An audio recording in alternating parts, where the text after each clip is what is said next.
I grew up modeling. Yeah. I was born on screen, essentially. My mom was a model, and so that was kind of the world I knew.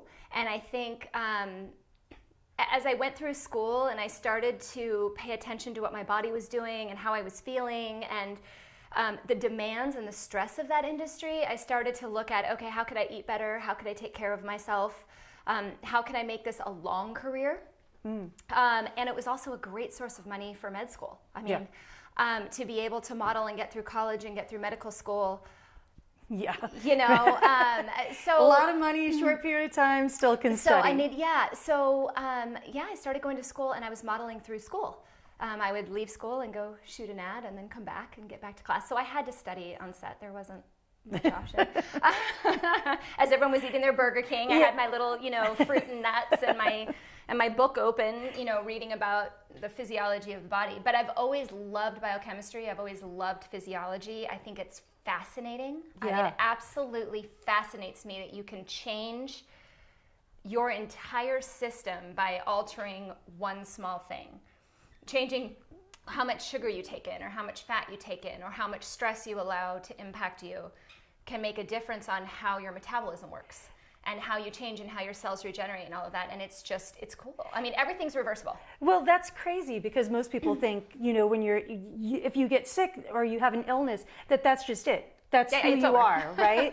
And so you're saying you can actually change the biochemistry of the body, which I think is really intriguing. Like you said, in reading your the opening to your book, it's really interesting to see what inspired you to kind of go this direction. And you talk about something that I really love. You say it's your responsibility to teach others how to make themselves well. Is this sort of like it's better to teach a man to fish than to give him a fish kind of thing? Yeah, I mean, if you can find the problem and you can teach someone how to look for it or prevent it in the future, you don't need me as much. Yeah. Right? Yeah. I mean, I could sit here and collect the money with the office visits all day long, but the bottom line is my job is to get you well and keep you well for a long period of time. So, I had a guy out to the house yesterday for air conditioning, and my home warranty company just keeps putting Freon in, and he goes, well, why don't you just find the leak? And I said, well, that would be great, if I could find the leak, and then I could know what symptoms would happen to my air conditioner if the leak came back, then I know when to call the doctor or when it's something I can handle on my own.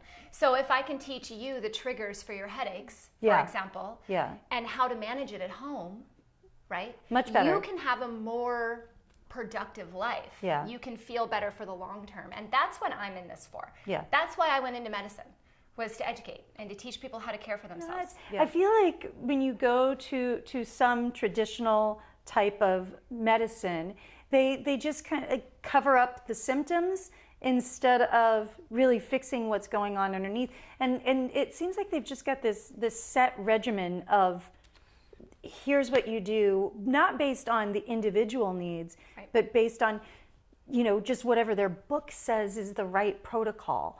And I think that's so frustrating to so many of us because we're getting misdiagnosed a lot, right? Yeah. Especially when it comes to antidepressants. Yeah. And antidepressant use. Hey doc, I just don't feel right. I'm tired. I feel run down. I'm overwhelmed. Oh, well here's some, here's an antidepressant. Take that. And if that doesn't work, come back.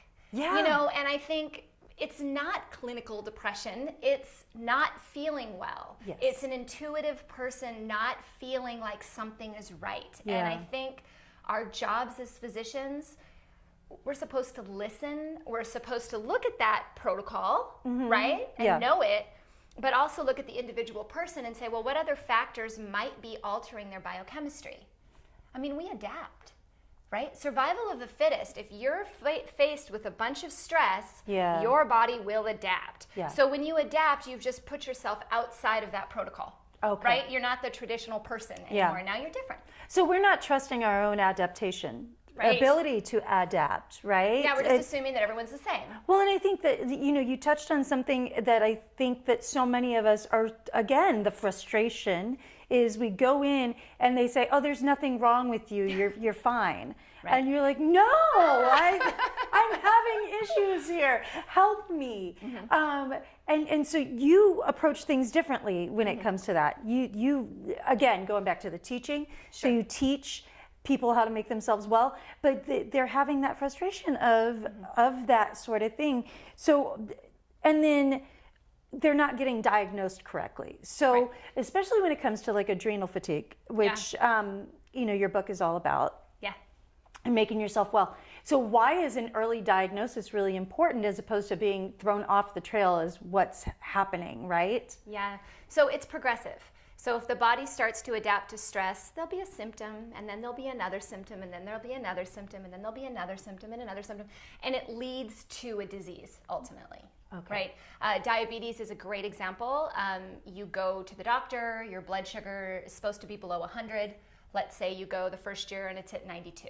And they go, oh, you're normal. And then the next year it's at 96. Oh, you're normal. And then the next year it's at 99. Oh, you're totally fine. You're getting close, but you're still fine. Yeah. And then it goes to 101 and they go, you're pre-diabetic. And you go, well, And wait you're a like, minute. wait, how'd that happen?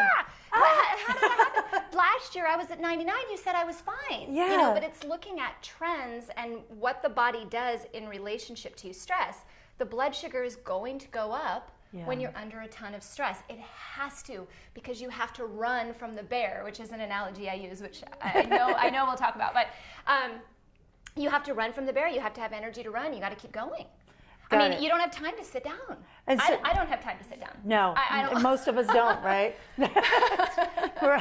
And that's really what gets us to where we are now, right? Is that there's almost, I don't know if you could call it an epidemic, but I mean, most of the people that I talk to have these same symptoms, have these same issues. So let's talk a little bit about adrenal fatigue and what that means, because I know that when I came to you and I sat down with you and you looked at my blood work, and again, that's, you know, looking at the blood work and really understanding the person sitting in front of you, right? And how that changes. So blood work, really important. So, and you said, yeah, you have adrenal fatigue. And I'm like, what? I'm not a stressful person. I'm cool, I'm calm, I'm collected. I don't get stressed. That's crazy. So when we talk about adrenal fatigue and what it is, what is adrenal fatigue? Now, we talked a little bit about the bears. Yeah. Now, and I thought that this was a really interesting analogy, because the adrenal glands, what do they do? Well, the adrenal glands are our response to a stressful response. Okay. It's how our body responds to it. I think the misconception is that you have to be under this overwhelming amount of stress to have this, you know, a death of a spouse or, you know, a terrible disease. But I think what's happening is our technology, as wonderful as it is causing adaptations in our body. So we've got this great little cell phone in our pocket, and every time it vibrates, what do? Yeah. Oh. Yep. Oh. And we answer it. Yeah. Right? So it we never ignore it. We never ignore it. We never ignore the cell phone. And even when it's on silent, you're like, oh, I haven't heard anything in a while. What's going on? So I think... wait, what is not happening? Why am I missing out on things? But it's taking you out of that moment. And so I relate that to a bear. If you're in the woods and you're camping and you're just chilling out, you're enjoying nature, and all of a sudden you see a bear, right? Yeah. What happens is your heart starts to beat. You know, you get really focused. You start to panic. Yeah. And you run. Yeah. And that's what you do. And everything in your body changes for you to run. That's what you talk about, the biochemistry changes, right? You don't stop to go to the bathroom. Yeah. Right? Yeah. You don't, think about, having anything the sexy else. time. Nothing. You're not going to stop and have sex. That's for certain. You're going to run, right? Yeah. And while you're running, solely focused on getting away from the bear. Exactly. And your blood sugar raises so that you can run. The energy's diverted to the muscles, right? Your heart rate goes up, right? Your blood pressure goes up because you're running. Okay. Ideally, you get away from the bear. Yeah. In ancient times, we got away from the bear. Like, how often Hopefully. did this happen? Or you were dead. Otherwise, you didn't have to worry about any kind of health issues. Very true. So you get away from the bear, and you have that time of calm. Yeah. To calm back down. Yeah. To go back to looking at the lake or the flowers or whatever else you need Taking to look a nap. at. Taking a nap. And so let's say you sit down, you go, I'm going to take a nap. Yeah. And you sit behind a tree, and then all of a sudden you're like, what was that? Oh my God, what was that? Right? Yeah. Because you're so used to this constant stimulation from a bear that your body starts to adapt to anticipate it. And when you anticipate it, that's when you start to have random up and down output from the adrenal glands. And when you see that, that's the beginning of an adrenal fatigue. Got it. Okay? So the word fatigue is a little bit misleading. Because your body's not having any time to rest. It's not having any rest time. So initially, the cortisol will always be adapted up. And then over time, it will start to go up and down. I call this the roller coaster phase. Got it. Where at times you're up and times you're down, and you can't really figure out. You wake up in the morning and you don't really know exactly how you're going to feel, or if you're going to make it through your day, or if your husband's going to make you mad or not, or you know. And then the adrenal fatigue stage 3 is what most people and most doctors, conventional doctors, associate with the term adrenal fatigue. And that's when you're not producing anything. Got it. You're down. I mean, you do not want to get to that stage, right? So most of us live in stage 1 and stage 2 in this higher varying and levels. that's really, really common these days because of all the bears we have chasing us, right? We've got work, we've got kids, we've got husbands, we've got, or even just minor stuff. When I started to sit down and really think about like I said, I didn't feel like I had many bears. And then when I really thought about it, I've got a daughter in college and she puts stress on me a lot. And then, you know, the husband and work and everything else, it all, and like you said, even the small things like the cell phone. So our bodies are just in that heightened state of awareness and are not being We're always going, and we've adapted to accept that. Does that make sense? Yep. So we don't notice it. So you say, well, I'm not under stress. Yeah. I'm fine. But do you sleep really well? Yeah. You know, do you freak out over little things that maybe you normally wouldn't freak out of? Do you find these moments of kind of depression and like melancholy going, God, what am I doing with my life right now? I feel lost. And then the next day you're fine. Yeah. It's like, so there's no consistency to it. And when there's no consistency, that's when I start to go, okay, what's the stress adaptation versus the diagnosis? Okay. Are you clinically depressed? Or Probably not. Yeah. You know? But are you having these depressions and these excitations? Ebbs and flows, essentially? Yeah, and are you feeling overwhelmed? Do you feel overwhelmed? Yeah. But most people don't feel overwhelmed all the time either. No. Right? It's sometimes. And so that's I think why we're not understanding that it actually lives there all the time. Well, and even just looking at the trends in healthcare with sleep medications, anxiety medications, attention deficit medications. I mean, we've got teenagers on Adderall. We've got teenagers taking medications for insomnia. I mean, it doesn't make any sense. So we're starting to treat all of these symptoms with medications, and then those medications can further cause more adrenal fatigue. Right? Yeah. So you end up in this cycle, and then you go to the doctor, and they say, "Oh, you're pre-diabetic," and you go, "What? How did that happen? I don't understand."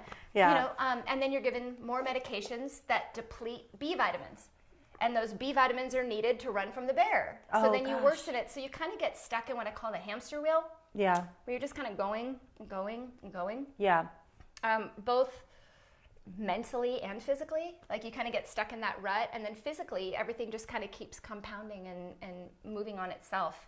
And you can actually reverse that by really taking a good look at the adrenal function, the stress being that's put on the body, how your body's relating to that, and what the biochemistry is doing from that. Okay. That's great. So now we know what adrenal fatigue is. So the next question is, which it seems pretty obvious, do I have adrenal fatigue? Yes. And I have to tell you, so I looked as I was reading through your book, and I'm looking at, there's this thing, it says the common symptoms of adrenal fatigue. And I'm a little bit embarrassed by how many I highlighted. Yeah, me too. Because, right? And you're the expert. Okay, good. Do you feel better? I don't feel so bad. Because I'm like, wait, yep, got that too. Yep, mild depression, lack of energy, yep. So, gosh, it's just, and then that overwhelms you. That makes you stressful. So let's talk about some of the common symptoms and how you know if you have adrenal fatigue. And you've got a great, with the book, you've got a great test in here too. Yeah. So it really helps you to understand. And I've taken some of these tests in other books, like, know your metabolism type and stuff like that. And I'll have to tell you that a lot of times when I take the test, I'm like, well, I don't know what that is. I don't know how to gauge that. Sure. And the test was really great at, this was pretty easy to understand. I didn't want to stress you out. With a test. What do you mean I need to take a test? So it's pretty easy to kind of understand where I'm at, and we'll talk about the 3 different stages in a little bit. But so finding out how you have if you have adrenal fatigue, what that's like. So tell me about some of the most common symptoms that people out there might go, hey, that might be me. Run down for sure. Yeah. I mean, it's like a fatigue that's not, I'm in bed sleeping all day. Yeah. But like by 2 o'clock, you're just like, oh my God, I just need to take a nap. Or you kind of lose focus in that 2 to 3 o'clock time, which most doctors would deem as normal. Yeah. It's nap time. It's nap time. Yeah. So that's one of the most common symptoms Yeah. that I hear is that, hey, I wake up in the morning, I drag a little, and then I get going and I'm okay. But around 2 o'clock, man, I can barely keep my eyes open. Yeah. And then they're waking up typically 2 to 3 at night. Yeah. And waking up and kind of that's thinking, me. gosh, let me look at the clock. It's 2 o'clock. Oh, I could go back to sleep. And sometimes people do, and sometimes people don't. And you know what? Or sometimes they get on their phone and start reading Facebook for a little bit. No phones in the bedroom. It's my number 1 rule. None. No phones in the bedroom. Buy an alarm clock. I'm doing really badly on You that. are. Really badly. But I think that change in sleep-wake cycle is Yeah. probably the most common thing that I see first. Okay. And then from there are hormone. Excuse me. I'm tired. I need a nap. We haven't talked about the sex hormones yet. But right, so sex hormones start to change. So a lot of times in men, you'll see lower testosterone levels. In women, you'll see changes in menstrual cycles. The thyroid is highly impacted by the adrenal glands. So a lot of the times you'll start to see a very low level or subclinical thyroid change, which results in some weight gain. Yeah. That 5 pounds that you get and you go, I don't understand. I eat, I exercise, I don't 20, get it. what? Yeah. Silly girl. But those are some of the most common. I do have people that get a lot of muscle aches and pains because of nutritional deficiencies. Magnesium deficiency is hands down probably the most common nutritional deficiency in general in the United States. But then when you have adrenal fatigue, it depletes magnesium. Okay. So a lot of tightened muscles, tightened neck, your shoulders are up like this, the muscles aren't relaxing, that doesn't help the situation. And then when you use your adrenal glands to produce cortisol to run, you use a lot of B vitamins. So a lot of people get really deficient in B vitamins. Goodness, B vitamins. Which makes you tired, right? It makes you tired. And also if you think about sources of B vitamins, are mostly those inflammatory red meats that healthier people may be avoiding altogether. So as far as dietary sources, it isn't always there. Okay. Which would be fine from plant-based and healthy diets if you weren't under stress. But when you're under stress, you're depleting them. Got it. So you end up with a lot of nutrient deficiencies, which is a big problem. Yeah, well, and it seems like going back to some of the frustrations that we talked about that people have is because they're having these symptoms. Oh, I'm having insomnia, and so you're getting, instead of really fixing the root problem, you're just getting this Band-Aid, like you said, this medication to help you sleep better. Okay, take some Ambien and you'll be fine. Right, and that's essentially if you were in the woods and the bear was there and someone came along with a mallet and just whacked you over the top of the head and you went, oof.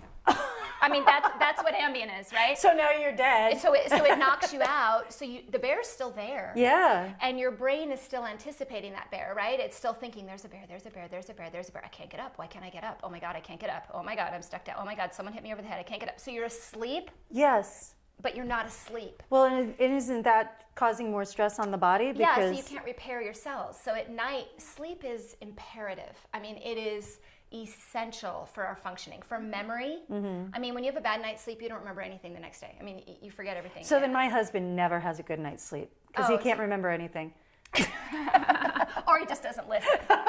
No, he listens. He just doesn't hold on to it. But yeah, so sleep is important, and that's where we regenerate our cells. Yeah. So if you're being knocked out with a mallet and you're not sleeping, like really sleeping, you're going to get worse and worse and worse. And that's a big problem in America right now. Sleep aid use is, I don't even remember the statistics. I know I talk about them. But I mean, I was like flabbergasted when I read the studies on how many people take sleep medications. I mean, it's ridiculous. Well, how many people, I mean, I know personally in my group of friends, if I ask them each, when's the last time you had a really good night's sleep? They'd all be like, what's that? Right, right. What is that? I can't tell you.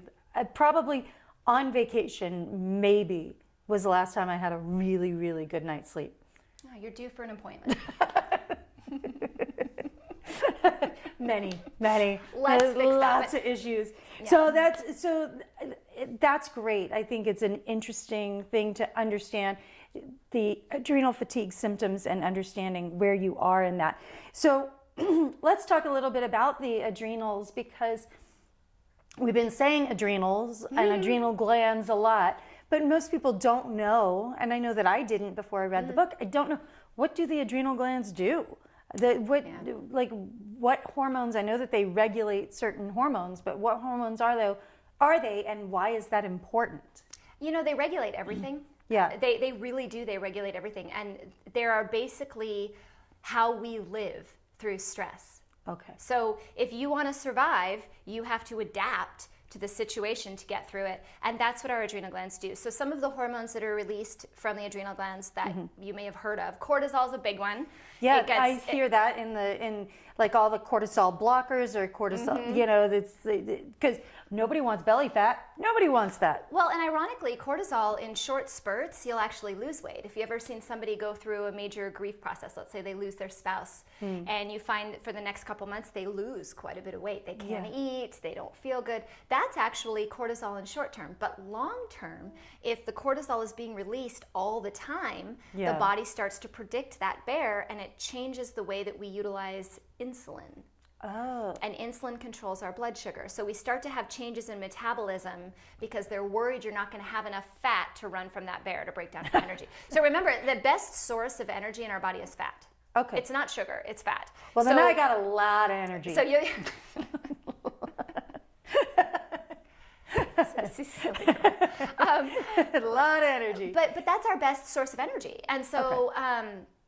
cortisol is responsible for basically saving our life. It's for getting us away from the bear. It does that in conjunction with epinephrine and norepinephrine. Epinephrine and norepinephrine are best known for adrenaline, right? You jump out of a plane, how do you feel, right? You feel elated, you feel, whoa, this is great. You ride a roller coaster, you know? Oh, yeah. So a lot of the times in the earlier stages of adrenal fatigue, I call it the superhuman stage. I'm sure all of us have been there. I know I have, where I was doing 1,000 things at once and everyone's like, wow, Trisha, oh my God, I can't believe that you do all this. And I'm like, yeah, like walking on a runway and studying and raising and 2 babies at the same time. Yeah. And you know, where you kind of almost become indifferent to everything going on because you're just getting through it all. And you do. And people don't understand it and they think, wow, you're amazing. That's stage 1, and a lot of people don't recognize stage 1 because they feel good, right? Yeah. They feel elated. They're jumping out of a plane. This is fun. I can sit do right this. there in stage 1. I'm powerful, right? But as the body adapts to that and you start to lose more nutrients, then you go into this stage 2. So, and that's where cortisol, epinephrine, and norepinephrine are pumped out, pulled back, pumped out, pulled out, right? At erratic times of the day. Instead of just being high in the morning and kind of decreasing throughout the day and then putting you to sleep, they're going, they're starting low and going up and going down and going up and down. So cortisol, epinephrine, and norepinephrine, pretty important. Another one a lot of people don't think about is aldosterone. Aldosterone manages... I've never heard of it until I read the book. Never heard of it. Well, Brand new information. What most people have heard of it associated with is with blood pressure medications. There's actually a blood pressure medication class that blocks aldosterone to lower blood pressure, right? Yeah. So aldosterone has to do with the management of sodium in our body and the movement of sodium in and out of our blood, right? So if someone has high blood pressure, the doctor says, oh, lower your salt, your blood pressure will go down. It will if salt was the problem. But salt's generally salt may not be the problem. But aldosterone has to do with changing our mineral balance in order to raise or lower our blood pressure. Okay? And it does that so we can run, right? So if a doctor does kind of figure out that the blood pressure is due to a mineral exchange or a sodium exchange, aldosterone blockers will work quite well to lower the blood pressure. The problem is, what do you do then when the bear comes along, right? Yeah. Your medication is fighting what your body's trying to do. Wow. And that's not good. That's right. Yeah. So again, it's keeping you from being able to run from the bear. Yeah. Yeah. The medication is keeping you from. So. But you know, in all fairness, and in defense, if you've got someone with some pretty significant cardiovascular disease, that might be needed at the time to prevent heart attack. But in somebody who is generally well and is noticing some changes in blood pressure in the earlier stages, I think it's always important to look at, can we modify the lifestyle or the hormones before we go and just block it? You know, if you're on the freeway and you're trying to go somewhere and somebody puts a roadblock and you don't have an appropriate detour, what's going to happen? You're going to cause another problem, right? And so we're trying to avoid further disease processes by intercepting it earlier in the process. So aldosterone is one that a lot of people don't necessarily relate to adrenals because it's not one talked about, really. Well, it's not really a sexy one, right? It's not sexy. It's not sexy. It's not. The adrenal glands do control sex hormone production. It's actually the exact same pathway. So the body starts making, from cholesterol, it starts making hormone, and it has an option to decide, am I going to run from a bear or am I going to make testosterone? So if you're standing there and there's a bear in front of you, your body's going to make a choice. Am I going to run or am I going to have sex and reproduce? It's going to choose to run. Always going to run, So we see a lot of... Well, I don't know. Some people... So we see a lot of... I see a lot of men using testosterone. I see a lot of men being put on cholesterol blockers. Really? And subsequently, their testosterone drops and their cortisol goes up and they're not sleeping and they're anxious and then they're put on an anti-anxiety medication. So this is not just women. I mean, I know we're talking women to women, and I think a lot of women can relate to how much as women we put on our plate, but men have the same problem, and theirs comes in hormone production. You see it a lot in the dropping of testosterone. Really? And the increase in anxiety and insomnia. And so then the doctors start giving testosterone, but nobody corrects the cortisol issue, right? Got it. It's the same pathway. It's exactly the same pathway. Thyroid is also highly regulated by the adrenal glands. Okay. Whether or not your thyroid goes up, down, or stays the same is really by that signal. And I feel like, again, when we talk about like sexy words and sexy things, that the thyroid is all the rage right now. I guess you could say that. Like everybody's like, oh, am I having thyroid issues? But in actuality, it's probably adrenal issues that are... You know, it's interesting. If you look at that list where you said, oh, I have, 10 of these symptoms or whatever, those symptoms could be used to describe... The whole left side was highlighted, Trisha. I'm just going to tell you right now. Well, I don't know if this helps you or not, but basically all of those symptoms are the same symptoms if you look up hypothyroidism, or you look up menopause, or you look up, diabetes. Or they're all an endocrine pathology. The adrenal glands control our endocrine system, and the endocrine is blood sugar regulation, thyroid, sex hormone production, adrenal glands. So if you have an impact in one, it's going to impact the others. Okay. And I commonly relate it to a scale. Like if you have a scale, everything's supposed to be well balanced. Yeah. So if you have a tip on one, another one's going to compensate for that. And so you see that in the endocrine system with adrenal fatigue. And so when you go to your doctor and you say, I'm tired, and they run just a thyroid screening, not a full pathway, but they're just looking at a screening number, and they go, oh, your thyroid's fine. Okay, well, great. So that one's fine. But what about the others? Something because there's is off. A symptom. Again, I think that goes back to, no, I'm not well. I don't feel I'm not well. Fine, it's not a thyroid thing, and I think that very specifically, that's really what happened with me. I was having all these symptoms. I came to you and you're like, no, your thyroid is fine, but here's what you have going on. And so I think that that's great to be able to, again, get to that underlying issue. So now we understand the adrenal glands a little bit more, and how important they are, and all that they do. They must have adrenal fatigue. And they're so small. How they manage it all is beyond me. All of it. So you touched on this a little bit, but let's get a little bit more in depth so people can understand. There are 3 phases to adrenal fatigue. So tell us a little bit about the 3 phases and shortly just what that means, just to give people an idea of what it looks like. There's 3 phases, and you can have actually a combination or be on the cusp between them. Okay. So you've got stage 1, stage 2, and stage 3. You also have people that could kind of have some aspects of stage 1 but entering stage 2, right? Stage 1 is that fight or flight superwoman type thing. I'm getting everything done. I'm working 16 hours a day. I'm running off 4 hours of sleep, and I feel great, right? You see that in our early 20s, typically. You can still go out, have a good time, wake up the next day, go to work, no problem. Right? Remember when you would go out to the club all night, dancing, and then you get up and you're like, I'm fine. That doesn't happen anymore. No, I'm in bed by 9. Yeah. Stage 2 is when you start to have the ups and downs. In the earlier stages, it may not be as obvious. Like you may be like, okay, I don't feel like I'm sleeping as well, or my menstrual cycles are changing, or my sex drive is changing, or I don't feel right. But there's a lot of ups and downs. It's unpredictable. Every day is a little bit different. Most of us are in stage 2.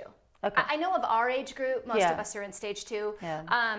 Both men and women. Anyone who is a busy, intelligent person who's working and supporting a family and doing all that, you're usually in stage 2. The question is how long you retain in that stage. I mean, you could be in that stage for 10 years, but it's progressing to a point where then the ups and downs become more dramatic, right? You have longer phases of downtime and uptime, almost like manic type symptoms. I think a lot of people are put on antidepressants at that point. And then stage 3 is when the cortisol output is virtually none. I mean, the body's just gone, you know what? Like, I'm done. Just lay down and let the bear eat me. And I think you see this in, I hate to use diagnoses, Rosalie, because it's really everyone is so different. Because it should be specific. I really have a hard time using a generalized diagnosis, but to make a point and an example, chronic fatigue syndrome. Oh, yeah. Right? Where you're just tired all the time. You're in pain. You can't even walk because your feet hurt. You know, that's an example. Even really severe fibromyalgia usually is a stage 3, late stage 2, stage 3, where the body has just become so nutrient deficient that the muscles aren't even working like they're supposed to work, and you're like, I just give up. You know, I just give up. No longer am I overwhelmed and trying to fight it. Now I'm just going to lay down. And stage 3, I don't see overly commonly. Yeah, I have a few. And but stage 2, all over. I mean, I mean, and if you don't stop it, it's like what we talked about originally, talking about educating what to look for and how to stop it. If you don't stop it, you will end up in that stage 3. Nobody wants to lay on the ground. I don't want to get eaten by the bear. Anyone who's had those diagnoses or have gone through that understand how hard it is to come out of that. Yeah, it's really, really difficult to come out of that. You can. You absolutely can. A lot of work. It's a lot of work, right? Yeah. So if you can prevent getting there, that's really what I'm about, is preventing us. Catching somebody in a stage 1 when they think they're great. Yeah. And nipping it in the bud. Well, that's the problem with stage 1, right? You don't realize that anything's wrong. Very rarely see people come to my office in stage 1. They come in stage 2 where they're like, something is up. This is not. They're like, I used to be able to do everything. I don't understand. Yeah. And, so it's important to recognize that, and I think the education component of that is important. If you're running and you aren't sleeping and you aren't getting full rest, your body will adapt. Yeah. And it will adapt to anticipate that. And when it anticipates that, you have problems. These problems could be anything.